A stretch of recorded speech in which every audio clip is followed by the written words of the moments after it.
It was a long time between on-camera appearances. The world's most wanted man, the leader of ISIL, Abu Bakr al-Baghdadi, has surfaced for the first time since 2014. The last time the world saw him, Baghdadi was triumphant. He was crowing over the territory in Iraq and Syria that ISIL had captured. His forces have since been routed. Thousands of his fighters are either locked up, on the run, or dead. So the messaging has changed through a choreographed piece of video theater designed for two audiences. For the outside world, a reference to the Easter Sunday attacks in Sri Lanka. The message, ISIL can still strike anywhere, anytime. For ISIL's internal audience, a signal to supporters and enemies alike that Baghdadi is alive and in control. ISIL's media output has been central to the movement. Those videos of beheadings and mass executions that the group put out back when it was at the height of its power were shocking and attracted mass coverage. However, times have changed for ISIL, and its media output, its media messaging has changed too. Our starting point this week is the video and the reemergence of Abu Bakr al-Baghdadi.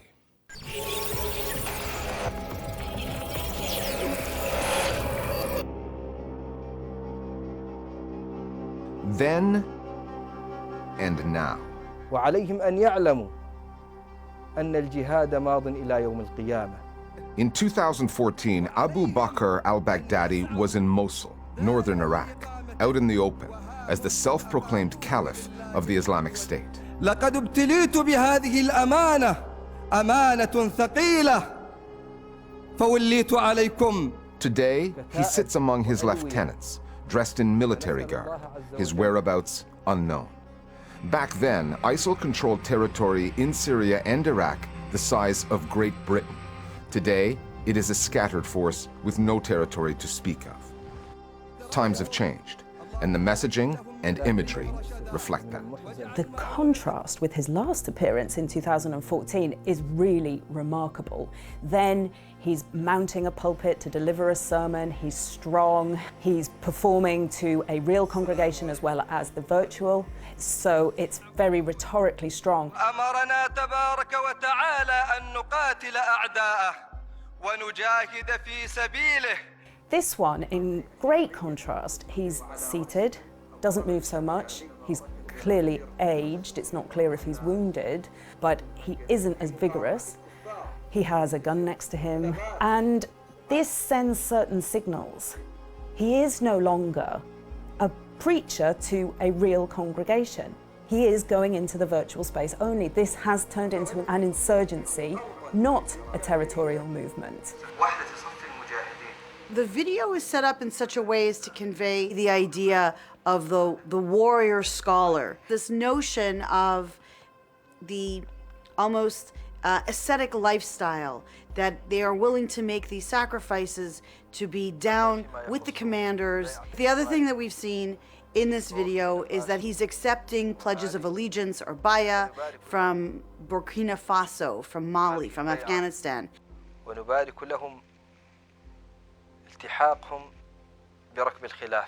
As if he's planning operations, that he's really in charge. He's trying to convey that the might look very dark now because they've lost the territorial caliphate, but don't give up hope. The al-Baghdadi video first appeared on one of ISIL's media platforms, Al-Furqan, and traveled from there, spreading across global news sites, many of which had reported between 2015 and 2017 that al-Baghdadi had been killed. His appearance was proof positive that those reports, based primarily on Russian intelligence sources, were wrong. Al-Baghdadi's message to the converted was much more complicated, a harder sell, that ISIL was in transition, not retreat, from its lost caliphate, turning back into an insurgent group, a borderless one, with branches prepared to launch attacks like the ones in Sri Lanka in multiple countries. There is an overlap to a degree between the messages to the converted and also messages to the external world. To both audiences, he's conveying the point that, number one, he is still alive, but also to the converting, he's emphasizing that there always going to be people who will be truly faithful and will fight for the cause of the Islamic State despite the loss of territory. It received a warm reception, especially from ISIL supporters on social media, notably Telegram, which ISIL relies on heavily. Many have seen in the video proof that ISIL is still operational and is able to conduct a long war of attrition. We shouldn't forget, the month of Ramadan is upon us, and this will see an increase in operations. I believe we'll see an escalation in violence. Having had its forces defeated in city after city, province after province, ISIL still manages to get its post-territorial message out. But Al-Furqan is one of the few platforms remaining in its information arsenal. At its height in 2014, ISIL had dozens of media offices, stretching beyond Syria and Iraq into Saudi Arabia, Yemen, and Libya. And ISIL's media machine was prolific, producing up to 40 or 50 pieces of propaganda per day in many languages. What most international media audiences remember are the terror videos. Some disturbing videos, graphic appearing in those horrific videos. They were graphic and gory, and the global media reflexively served as amplifiers. But far more messaging was aimed internally, through videos that were central to ISIL's recruiting strategy. One of the things that was most interesting at the height of the media campaign in 2014 was Eid greetings from the land of the Khilafah. Basically, a video with all these foreign fighters from Southeast Asia, from Europe, from the United States, from Africa, talking about how wonderful it was to live in the caliphate. And they made it very clear, not only was the caliphate a utopian society, but you had to come and bring the kids. This is my 5th daughter in the Khilafah.